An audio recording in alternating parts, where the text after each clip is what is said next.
Good day, dear listeners. Steve Prada here with the Management Blueprint podcast. And my guest today is Jackson Calame, the founder of First Class Business, which is helping visionary entrepreneurs build extraordinary legacies by bridging their gaps in marketing, sales, and fulfillment. Jackson, welcome to the show. Woo! Happy to be here, Steve. It's great to have you.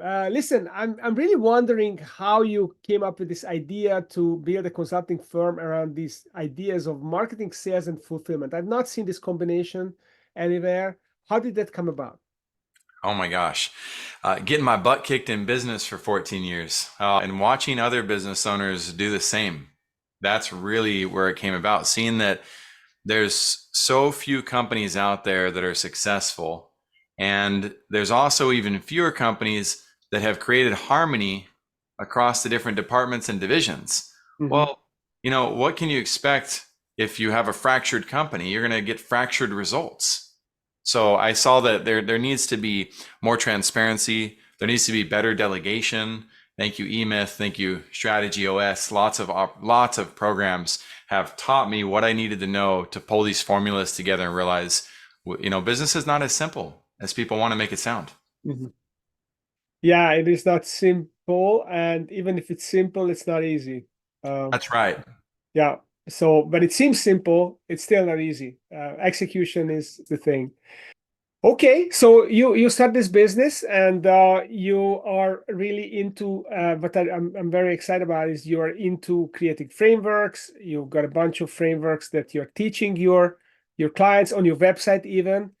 And one of them, which I'm very curious about, which is a really trending topic, video sales letters. A lot of people are, recognizing the trend that people are not reading sales letters; they want to watch it. And there's YouTube, and you can have your video sales letter featured there. And how do you create a video sales letter? And what is your framework for creating a great video sales letter? I love it. Well, this comes from R&D, right? A huge rip off and duplicate processes, right? I mean, research and development. I used to work at video power marketing, and Jake Larson is known as the YouTube ad expert of the world. We were running campaigns with a minimum budget of $10,000 per month on YouTube ads. And this was back in 2014. YouTube wasn't a huge platform at the time. Everybody's gravitating towards Facebook ads, Google ads, and even traditional advertising still. So the fact that our clients had that type of a budget, the Vivants, the Nordic Tracks, John Lee Dumas Entrepreneur on Fire, these are brands that have made it, have done amazing things. So here we go, teaching them about this process of creating irresistibility in their videos. It was so attractive, it would drive people to click and buy through the process. We're talking Nordic Track spending $15,000 on their advertising and driving more than $430,000 in sales for direct click-through attribution, not to mention all the phone calls, all the people who said, hey, honey, shouldn't we check this out? And they pull it up on a computer. I'm not talking about tracking any of that. This VSL, and I call it the VSL revolution. You see it every day on Google now and on YouTube and on Facebook. People talking to the camera, explaining why they're valuable, and trying to inspire people to move forward and convert.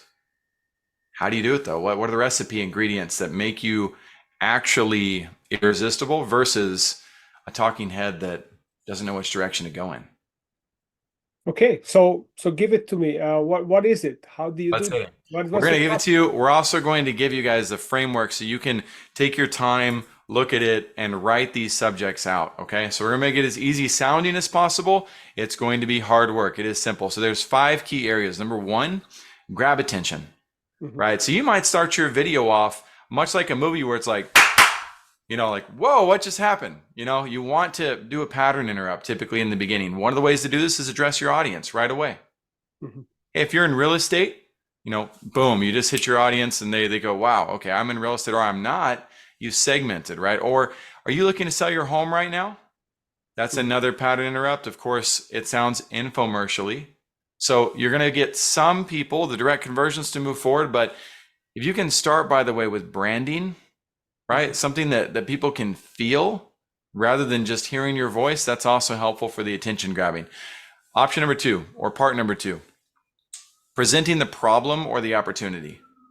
If you can combine those two ingredients, awesome. When you call out the problem, hey, are you looking to get the maximum value out of your home? Right? That's a problem and an opportunity. They're looking for it. Nobody wants to look for anything. And you've already presented exactly what they probably want. Super helpful. Item number three, credibility. Right? When you look at most of Tony Robbins' promotional videos, one thing you'll see in almost all of his videos, there's hundreds of people in those videos.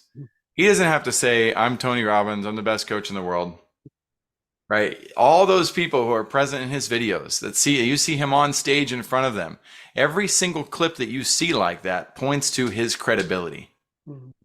Do you have credibility in your market? You probably do, but you probably don't know how to showcase that. Mm-hmm. There's lots of ways to showcase credibility and authority. Step number 4, give value. I'm a big believer, Steve. The more we give, the more we get. I'm not talking about pretending to teach. I see people who say, hey, I'm going to get to that in a minute. We'll in 5 minutes, we'll come back to that topic and we'll talk about these tax things. And next thing you know, this guru is talking for an hour and a half. They've never shared one tangible thing about that reality, that carrot. That's going to ruin your reputation. Talk about the problems all the time and there's no value coming out. And they just keep talking. You're waiting for the shoe to drop, but it never does. That's right. And so I'm talking about giving wholeheartedly your value, being willing to give it all. Put it all online. There's 8 billion people who might buy from you. They're more likely to buy from you if you give abundantly, because even if you open the fire hydrant, they're still going to need water again tomorrow, and the next day and the next day. So you become the source of excellent information, excellent ideas, excellent production, ideally. So give value, help people move forward. And step number 5, they call it the call to action, right? CTAs, call to action. The simplest form of a call to action, the purest in my opinion, it's just an invitation. Invite people to move forward. Especially if, these VSL revolution, I will say, if you go back 10 years, if you had one flagship video, you were good to go, right? You were the company who had a video when nobody else had a video. Nowadays, everybody has a video. And so what do you do? Like, how do you stand out? One, again, it's still important to get all these ingredients in, but you need a video at the intrigue stage of marketing, distribution. You need a video at the attract stage. You need a video at the inspiration stage of marketing, at the invitation, at the offer, at the valuation. You're going to need you're not going to need it, but if you want to scale, I highly recommend paying attention to the reality that your customers do not want to engage with you. They don't want to call you on the phone. They don't want to go to your free consultation, your free sales pitch. They want to evaluate. The best way to help them evaluate is to reach them through audio, through visual, and help them see, feel, know who you are. That's a big idea. That's right. So they want to have, it's kind of an asynchronous sales pitch. They want to see your sales pitch, but on their own time and without you being there. Yes. So that they are not pushed. They feel completely relaxed, not being put on the spot to make a decision or be manipulated by the salesperson. And that's a great way to think about these videos. It's basically as an asynchronous sales pitch. Yep. It is the new interview process in a modern world, and it already existed, but it was amplified by the digital reality that COVID shut the world down. And 2 things happened. Most people started to move to look at their decisions online because they had to, but 2, we masked up, right? We put something over our mouth so we couldn't really talk. People put sunglasses on so you couldn't see their eyes, and they put headphones in, and headphones became an even bigger deal. They literally shut all physical realities out physically in their lives, and getting people to trend back towards hugs and high fives and handshakes and talking again. It's an uphill battle. You're welcome to try to force that. But if you combine the reality that yes, as human beings, we want to belong and connect again, but first we want to evaluate online how sincere somebody is. Yeah, I love it. And I just realized that we launched a new website very recently, and my videos were not put on it, which I had on the previous website. We have testimonials and other stuff, but this is a big piece that we shouldn't have missed. So I just made a note that we have to put them back up. Yeah. Go you, Steve. We're always moving, right? Always learning. That's awesome. So when you say that there is a video for every stage, are these the same stages that you described in the video sales letter? So the grab attention, present the problem/solution, credibility, create the credibility, give value, and invite, call to action. Do you mean having a video for each on your website, or that's a different sequence that you reference there? Great questions. Excellent question. Those 5 components I recommend having in every single video that you produce, right? If I'm a weight loss coach or I help people with their health, most health coaches aren't weight loss coaches. They learned to niche down, right? So this niche component can be valuable. But if I want somebody to download my free asset, they're being asked to download the free asset by 1,000 other coaches today, right? And tomorrow and the next day. The best way to influence them to take that small and simple step is a quick video that honors these different principles, right? Now that I've downloaded the free asset, and I'm going to move into the pipeline further, if you've got a book that you sell, or you've got a one-on-one core program, or a one-to-many program, you're wanting to create transparency about what's going to unfold every step of the way. And so you don't need a video. There's plenty of great resources out there. As a Man Thinketh, that book continues to thrive to this day, even though James Allen has been dead since 1845, I believe. How? Well, it has to do with a lot of the richness of his value and the irresistible nature of how pure that book is. And at the same time, if I want to drive more people to get that book, I just did it, didn't I? I just used a video sales letter to sell his book, or Strategy OS. The goal is, how badly, really the topic is, how badly do we want to help our audience understand we are here for them? Okay. All right. So this topic about the videos is a different idea. You said that one video has to attract, the other one inspire.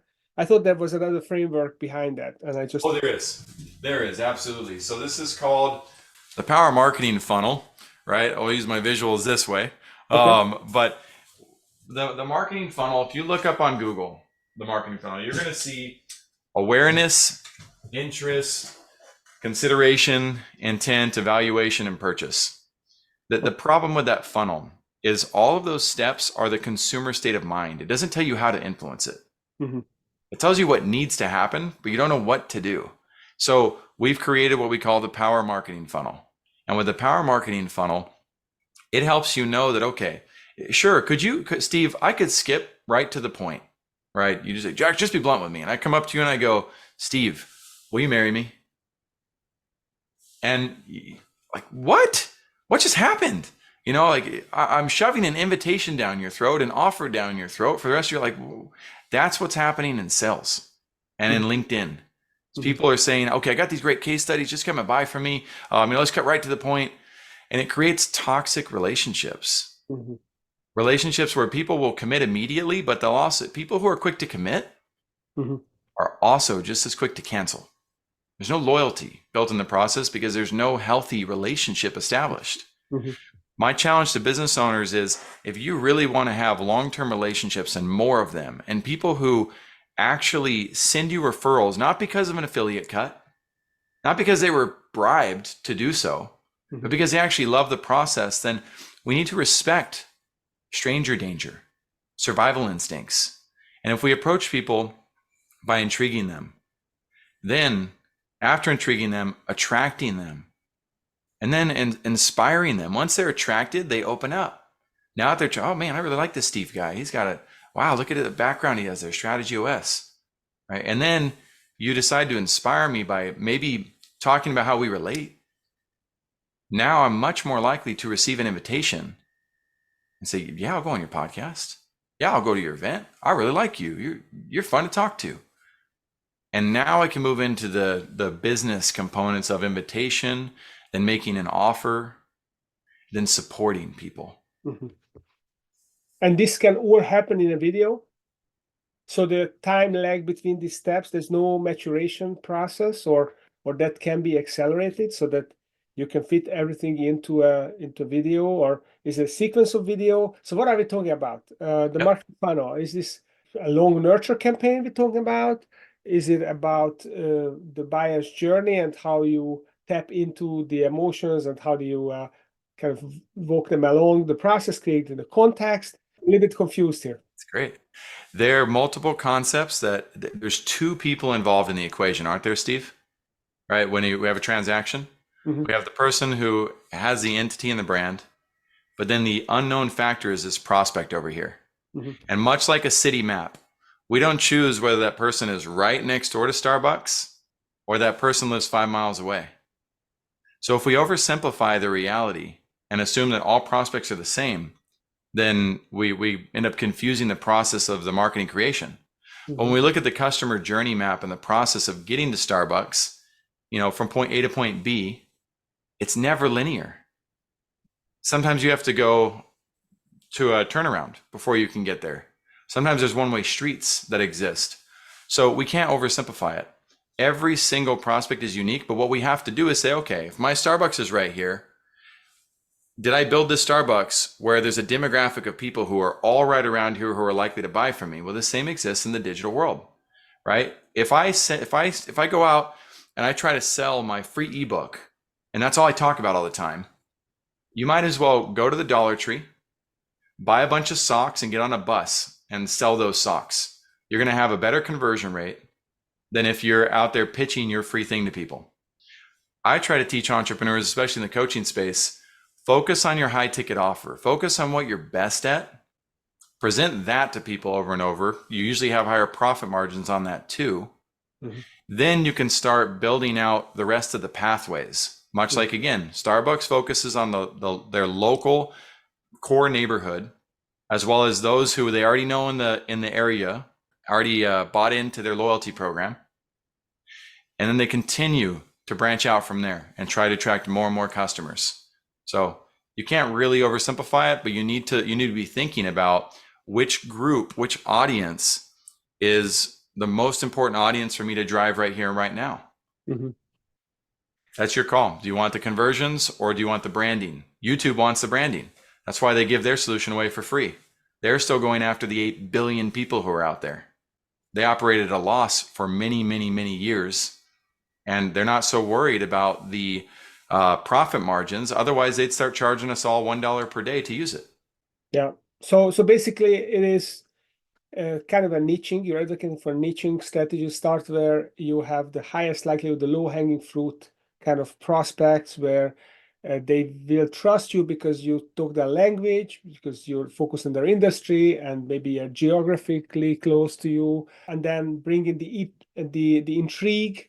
So, stand out, pique their curiosity, and then look attractive, be professional, and then inspire them. And I think there are multiple ideas here, but well, there's two different images too the audience will be able to have. I'm happy to provide those to you. Those images walk through the principles step by step so that it's easy to see how they both combine. And naturally, if you're trying to grab somebody's attention, right, then in order to do that, you have to know, do I intrigue them? Do I attract them? Do I inspire them? Do I create an offer? And again, so both frameworks can go hand in hand, but it's like elements of the periodic table. If you're going to be a scientist and know how those elements come together to create different reactions, then you can't just say, well, wait, what's the one element, Jackson? There's a lot of elements that come together. Yeah, that's critical. And also something else is critical that you talk a lot about on your website and in your materials, which is this championship team. You even named your company First Class Business. Yeah. So what does it take to build a championship team in your business that can really take your company to the next level? Excellent question. Number one, establishing a clear vision that people can belong to. Right? People want to know that you are going in the same direction they want to go to in life. Part of that is also recognizing that for me, the destination is not the goal, the journey, enjoying the journey.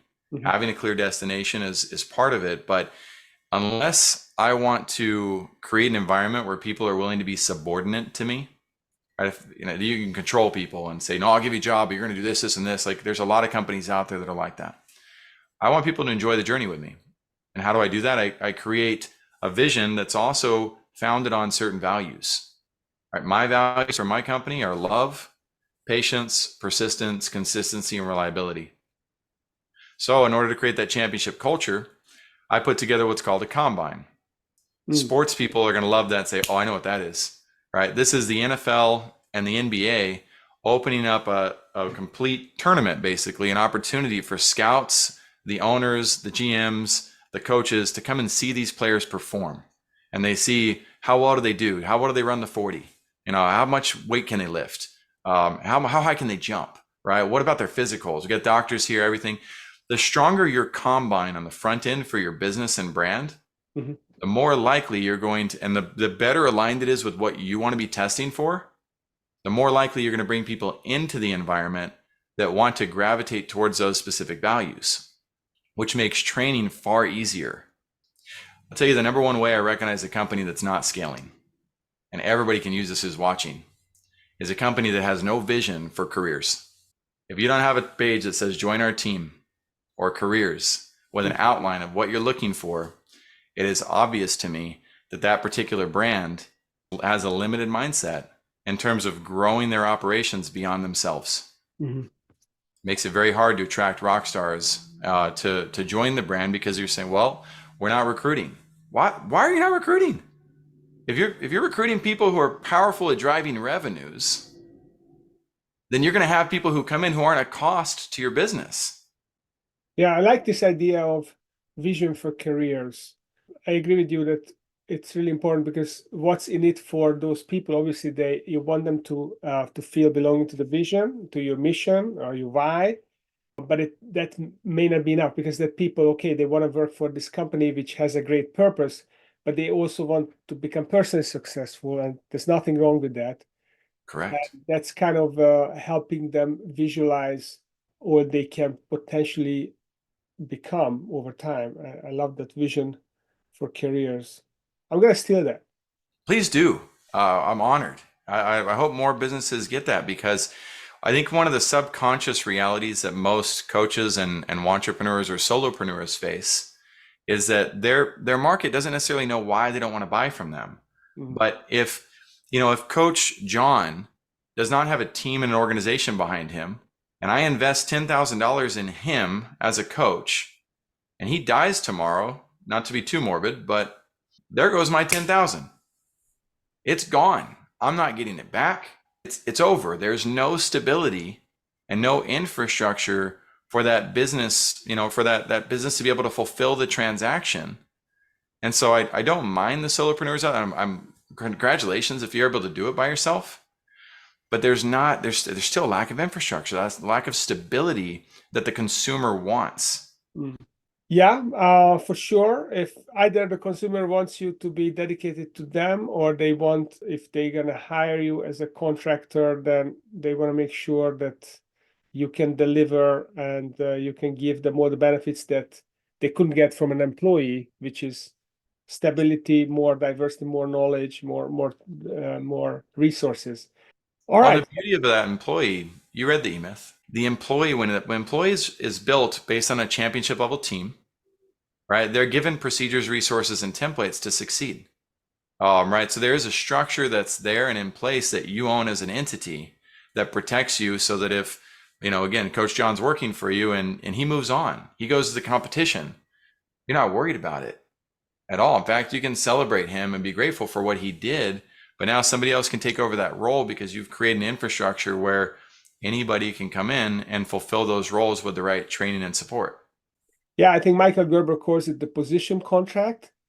So essentially, document what they are doing, and it's not so much the processes, but all the function and all the outcomes that you expect from them. And if you document it well and maybe create the process, then someone can come and can take this over and allow this person to progress inside the organization, or if they leave, that's very useful. So, Jackson, our time is coming to an end here, but I'd like, before we leave, I'd like to ask you, so if the listeners would like to learn more about these frameworks, so we talked about different things here. We talked about the VSL framework, the video sales letter framework. We talked about your marketing, power marketing funnel, you called it. We talked about championship teams. So if they would like to learn more about these concepts, or maybe want the help of your championship team to come in and support them, where can they reach you and where can they learn more about you? Awesome. Well, the best thing, audience, that you can do is I want to put you on stage. That's what I want to do. I want to continue to give back to everybody that's here. So Vision Pros Live is our podcast, and we interview visionary entrepreneurs. So going to visionproslive.com, you'll see that you can apply to be our guest and share your vision. In addition to that, there's a little article on there that talks about why be a podcast guest. What's the benefit? You can learn about that if you've never been on a podcast before. As you opt into those resources that we have, the cheat sheet, you're actually going to see, as soon as you opt into the cheat sheet, that we give away the bio sheet for $1. We give away the VSL framework and the ability to support you on it for $7 instead of $97. We have all of these systems tied together to help people win. And if anybody wants to ask me for any of those resources for free because I really like Steve and I love what he's up to, I'm happy to do that too. My goal is to help as many people succeed as possible. And what I know is going to happen in return, those people are going to want to have long-term relationships. That's really what this is all about, Steve.